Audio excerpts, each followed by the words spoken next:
उमरिया में संचालित प्राइवेट बसों के पहिया थमे हैं। तो बता दें कि नववर्ष के पहले यात्रियों को बड़ा झटका लगा है। बसों के अस्थायी परमिट जारी करने पर लगी रोक। बिना किसी सूचना के परिवहन विभाग ने लगाई है रोक। बसों के संचालन न होने से यात्रियों को हो रही दिक्कत।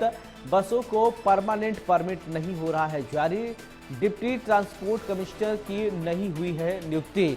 पूरे प्रदेश में डिप्टी टीसी के पद सालों से हैं पड़े खाली।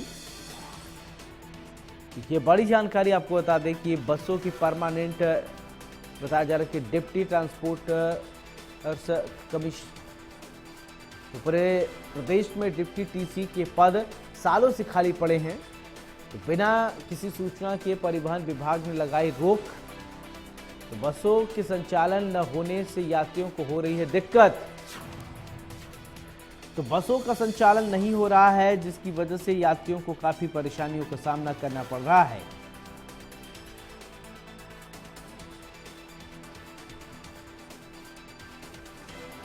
तो बड़ी जानकारी आप देख पा रहे हैं। बिना किसी सूचना के परिवहन विभाग ने लगाई रोक।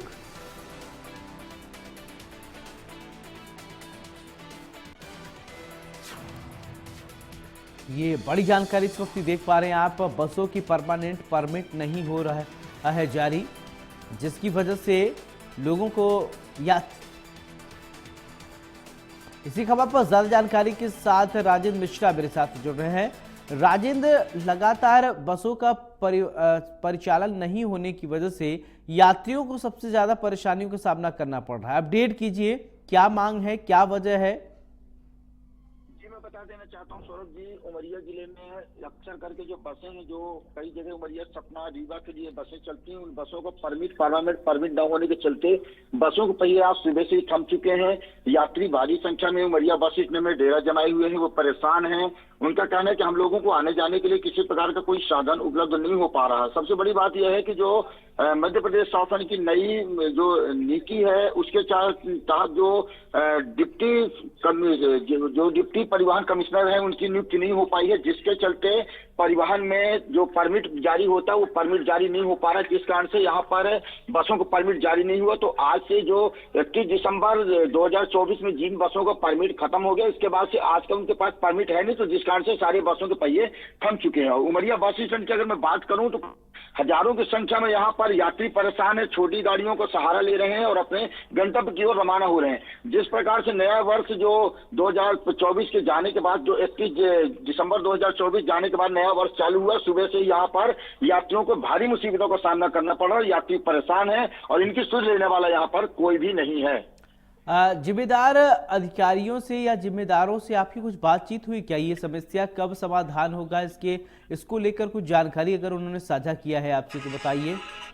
उमरिया के परिवहन अधिकारी को जब फोन लगाकर इस संदर्भ में जानकारी चाहिए गई कि भाई यात्रियों को परेशानी हो रही, बसों को परमिट कब तक में इशू हो पाएगा, तो उन्होंने इस संदर्भ में कहा कि जब हमारे परिवहन आयुक्त की नियुक्ति नहीं है तो परमिट जारी होना मुनासिब नहीं है, और जब तक परमिट जारी नहीं होगा तो इस प्रकार की समस्याएं यात्रियों को बनी रहेंगी। उन्होंने साफ तौर पर कहा कि ये जब तक परमिट जारी नहीं होगा तब तक ये बसें भी चलना मुश्किल है। जो यहाँ के मोटर मालिक हैं वो भी परेशान है।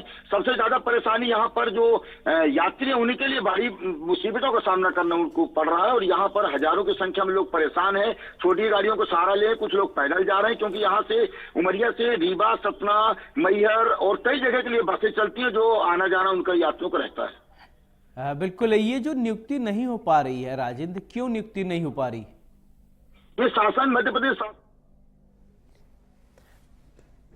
चलिए राजेंद्र, बहुत बहुत शुक्रिया तमाम जानकारी के लिए। आई हूँ, मुझे जाना है मानपुर। मुझे मतलब हम लोग को परेशानी है, सभी यात्रियों को परेशानी है, मुझे बस नहीं है, सबको ही है। क्या परेशानी? ये है कि बस नहीं जा रही है कोई भी, यहाँ सब यहाँ हड़ताल में है सब। बसों के पहिए थमने का सबसे बड़ा कारण प्रदेश सरकार की जो नीतियां हैं, वो जो टीपी परमिट है वो इस महीने का सरकार या आरटीओ ने नहीं दिया है। आरटीओ से जवाब तलब किया जा रहा है तो वो बोलते हैं ऊपर बात करें, और ऊपर किससे बात करें? ऊपर के लोग जो बात भी कर रहे हैं बोलते हैं परमानेंट परमिट लीजिए। परमानेंट परमिट के लिए अपन अप्लाई भी कर रहे हैं तो टीसी नहीं है, कोई डिप्टी टीसी जिसके पास अधिकार है, तो किसके मत पे परमिट ग्रांट हो? परमिट दे कौन? हमारा मांगना है परमिट। हमने शासन को टैक्स जमा कर दिया एडवांस में, जनवरी का टैक्स पूरी गाड़ियों का जमा है, प्रत्येक गाड़ियों का टैक्स जनवरी का जमा हो, जो एक्सपायर टैक्स आवेदन भी कर दिया गया और परमिट नहीं दिया जा रहा है। परमिट के लिए जन सुविधा की दृष्टिकोण से परमिट लिया जाता है, ना कि हम भी प्रभावित हो रहे हैं, हमारा व्यापार भी प्रभावित हो रहा है। कर्जे में गाड़ी ली गई है, टैक्स भी दे रहे हैं, इंश्योरेंस भी करा रहे हैं, सब कुछ कर रहे हैं और पा कुछ नहीं रहे हैं। आए दिन यही सब लगा रहता है, कभी आज ये रोक दो, कभी वो रोक दो। बसों के लिए सबसे बड़ा नियम कानून कायदा, किसी के लिए परमानेंट देना है, परमिट दीजिए, परमानेंट कोई दिक्कत नहीं, मगर आप दीजिए तो, देने वाले तो आप हैं, हम तो आपसे मांगेंगे। जब आपसे मांग रहे हैं, आप बोल रहे हैं कि डिप्टी सी नहीं है, तो हमारी रिस्पॉन्सिबिलिटी थोड़ी कि हम डिप्टी सी की नियुक्ति करें।